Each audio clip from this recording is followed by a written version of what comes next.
guys, check it out. Next fail just happened. We left Silverton. We left a day early and towed over Red Mountain Pass because I was worried about snow coming today. So yesterday when we pulled into this KOA in Ouray, we noticed a strong odor in the Airstream of, what I would describe as kind of a brake pad odor, hot brakes. So I came out here to the Airstream and you can feel this drum brake, and it was almost too hot to touch.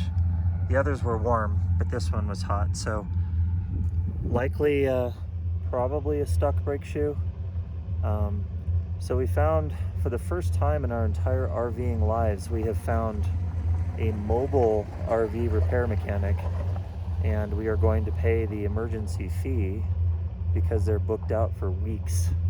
So he's going to come out and hopefully save us today.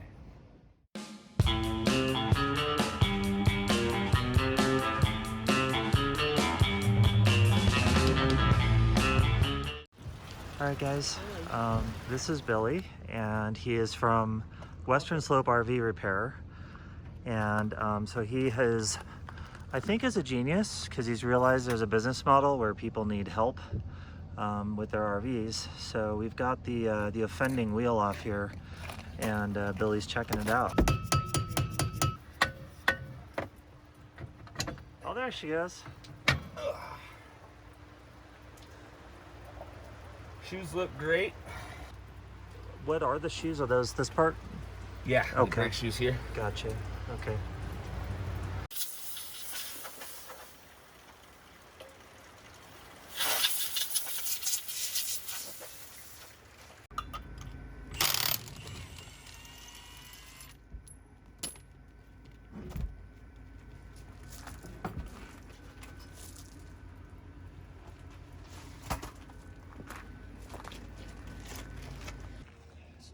Basically allows me to see if all your brakes are pulling. And you're using a little test jig so my viewers can see that you built yourself. That is badass.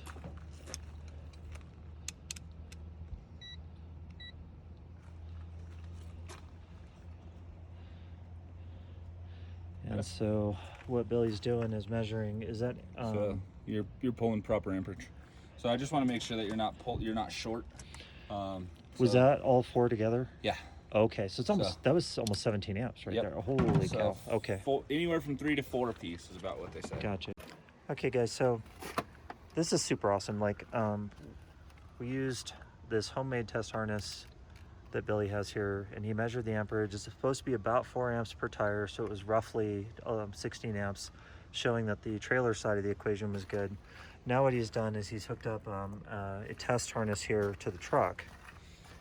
And this will let us know all the lights and your braking. So if you can, go ahead and get in the truck. Will do.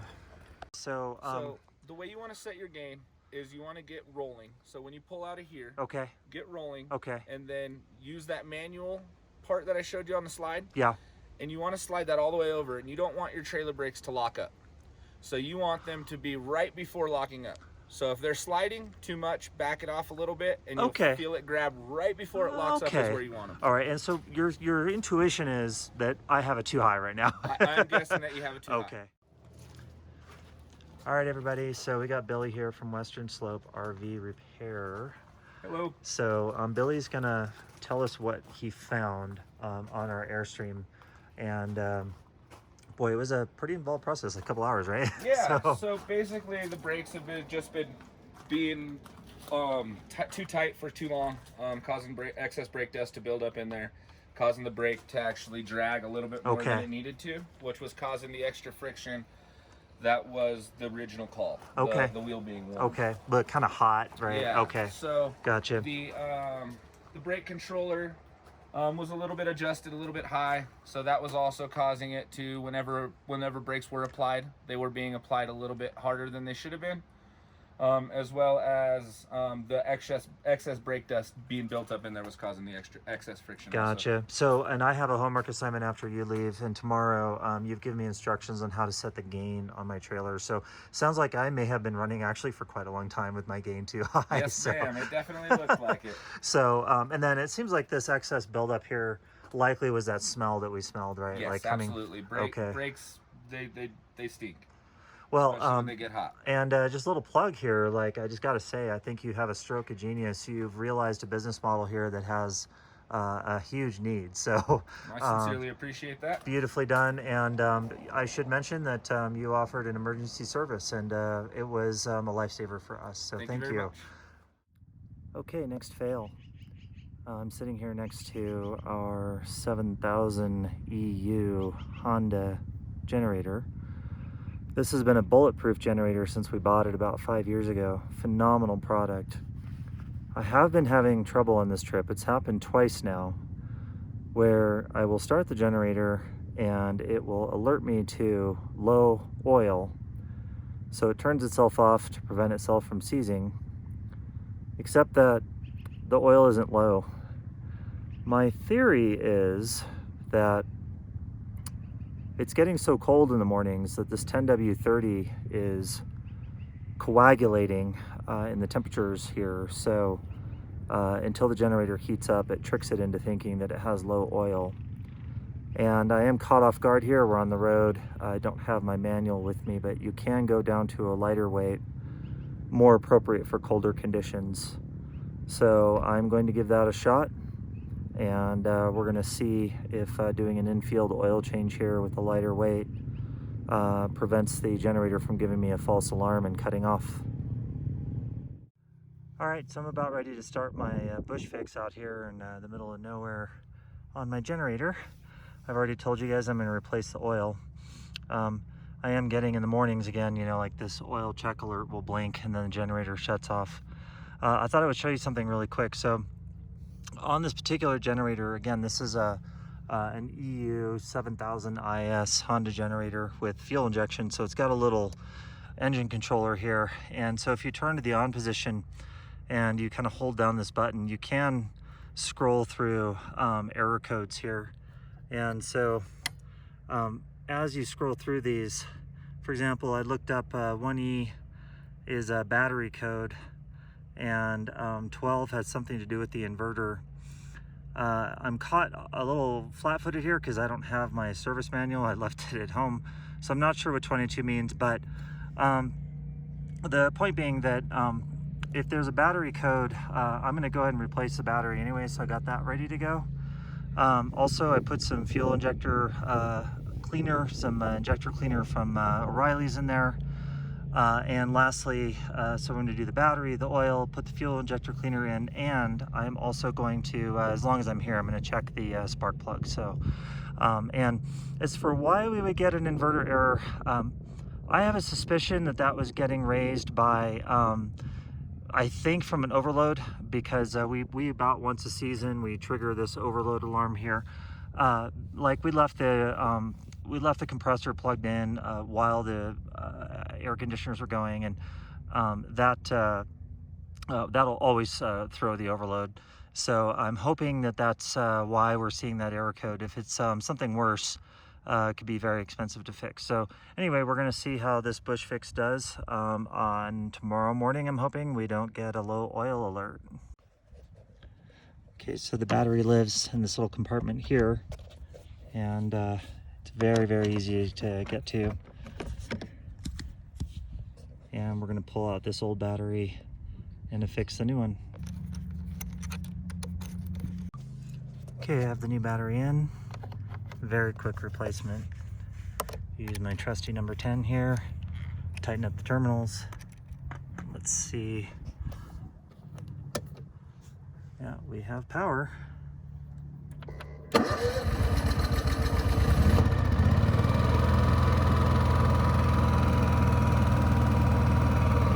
we go. Obviously it'll take a while for this battery to charge. It just came out of the box. Okay, I'm into one service compartment here that has the spark plug. So this is the spark plug cover, and I'm just going to pull this guy off. I don't see any evidence of any kind of arcing, so I'm not going to pull the plug, but this feels very secure to me. I don't feel like this is loose or going anywhere. Okay, so I'm into the second service compartment on the generator. I'm going to do an oil change.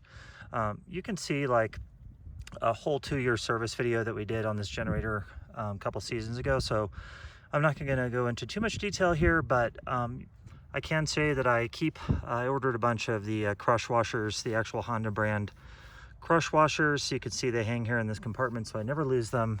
And those crush washers go onto the drain plug here. So I've got my drain kit, so I'm going to drain the oil down into my drain kit, capture it, then refill here, and then I shall return that oil for recycling down in Durango. And I'm hoping that this prevents our low oil alarm in the mornings.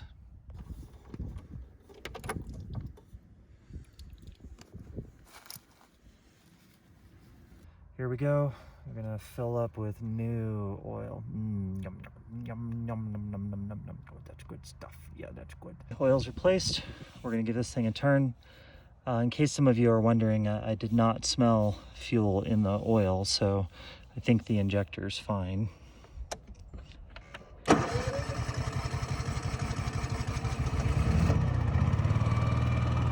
It's alive! Again, that battery's been on the shelf for who knows how long, so it'll take a while to charge. So I'm gonna watch for leaks and we're gonna let it run for a while. Okay guys, she's up and running. We did our 4 things. I've got fuel injector cleaner in there, check the spark plug wire. We have a brand new battery courtesy of B&D battery from Montrose, and we got an oil change. So we're gonna see coming up tomorrow morning how this goes. It's 6:30 in the morning. Generator sat all night. It's nice and cool. So let's do our test. Let's see if we can start without a low oil warning. Okay,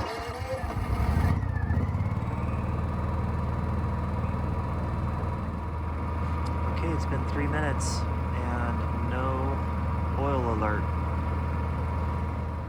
Well, got the gen tent back on. Generator's humming.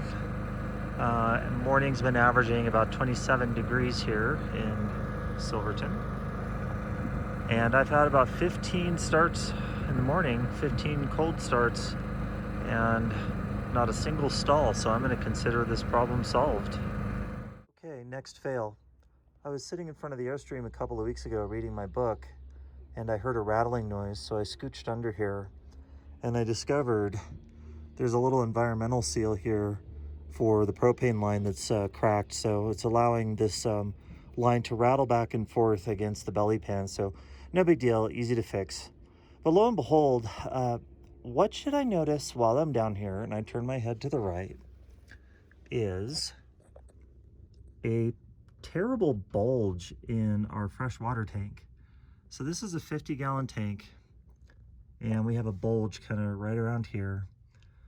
And while I'm sitting here staring at this thing, I notice there's a wood screw that's hanging out of like this inspection patch right here. And it's like a number 8 wood screw. And so I decided, I'm like, did we have a freeze event? No, because I've been under here right before we started our trip and it was fine.